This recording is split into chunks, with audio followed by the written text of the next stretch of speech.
Google Messages has just added something that should have been there from the start. Proper trash folder. So if you accidentally delete a text conversation, you can now get it back. You've got 30 days before it's gone for good.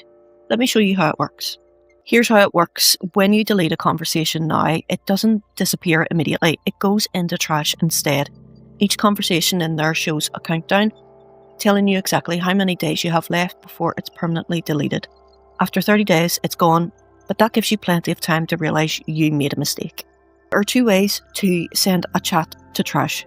You can long press on a conversation and tap the trash icon, or you can set up a swipe shortcut, go into Messages settings, tap Swipe Actions and assign trash to either your left or right swipe. Then you can just swipe a conversation away whenever you want. To get a conversation back, tap your profile picture in the top right of Messages. You'll see trash in the menu, tap into it, find the conversation you want and hit restore. It goes straight back into your inbox like nothing happened. You can restore individual chats or restore everything at once if you need to.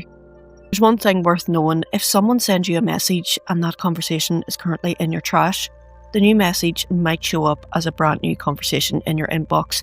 So trash isn't a way to hide or mute someone. It's purely a safety net for accidental deletions, not a way to avoid people.